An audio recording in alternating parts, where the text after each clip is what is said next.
Hi and welcome to this section in which we are going to look at managing Docker. In our first video, we're going to look at how we can add Docker to an EC2 instance. When you look at container deployment, this is one of the most recent and new features that is being employed by organizations worldwide. So with the use of containers on a virtual server, you could have a separate logical deployment of each of your different tiers of your application. So you could use containers to deploy your web servers, your application servers, and database servers all on one virtual server itself, because each of these can be deployed via something known as containers. So now we come to Docker. Now Docker is a tool that is used to create, deploy, and run applications by using containers. Now Docker is a company that makes these container technologies, and they are the most popular container tool out there. So if you're using containers, then you're definitely using Docker. Now one of the key benefits is that Docker is open source. You can use Docker Hub. So Docker Hub is the place where all your images, so images are like templates. So these images are automatically stored on Docker Hub. You then download the images and create containers out of these images. These containers can easily be moved between virtual machines, and this makes it a very big advantage and feature of using Docker containers. We are now going to go on to the AWS console. We're going to configure or create an EC2 instance first and then configure to use Docker. Right, so here we are in the AWS console. Now the first thing we're going to do is that we're going to spin up an Elastic Compute Cloud instance. So I'm going to go ahead and launch an instance. I'm going to choose the Ubuntu server AMI. I'll choose a t2.small. In the instance details, I'm launching this instance in the default VPC in the default subnet in my island region. I'll go on to next. I'll leave the storage as it is.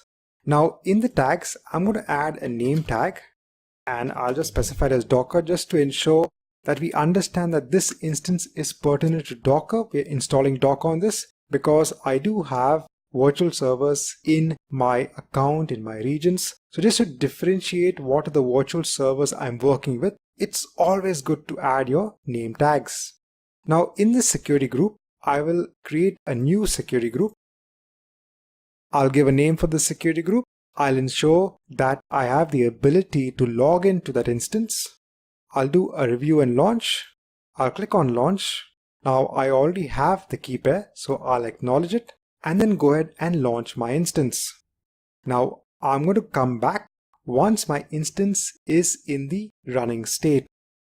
Now once the instance is in the running state, I've gone ahead and logged into the instance. Now I'm going to run the commands which is available in the Docker documentation that's required for installing the Docker engine on the underlying EC2 instance. So that's your first step.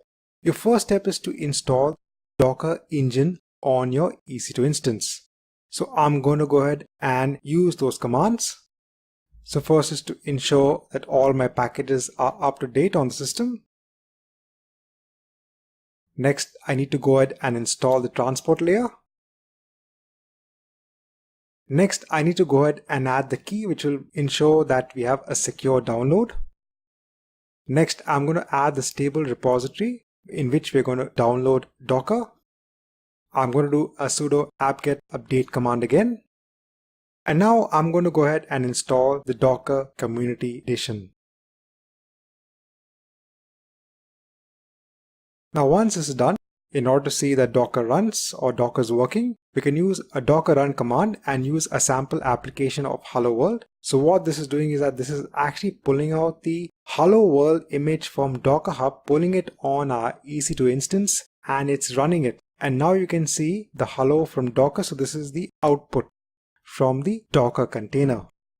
Now what I'm going to do is that I'm going to go ahead and again use docker run command. But this time what we're going to do is that we're going to download the Nginx image from Docker Hub, and then we're going to ensure that we expose the port, that's port 80, so that we can access this Nginx which is running as a Docker container from our EC2 instance.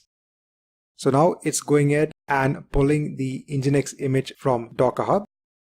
Right, so once your image is downloaded and it's running as a container, now for the EC2 instance, we have to ensure that for the inbound security groups that we allow traffic on port 80. So that's what port we mentioned to run Nginx on. So let me ensure that I add that inbound rule. Click on save. Let me go to the EC2 dashboard. Let me go on to the running instance. Let me go ahead and take the public IP. Let me go on to another tab. And now we can see we are getting the Nginx home page. So what have we done? We've taken an EC2 instance. We've installed the Docker engine. We've downloaded and installed the Nginx as a container. And now we are viewing the home page via the public IP. How easy was that? We just had to use the Docker container technology. Now let's move on to our next video, which is the Elastic Container Service.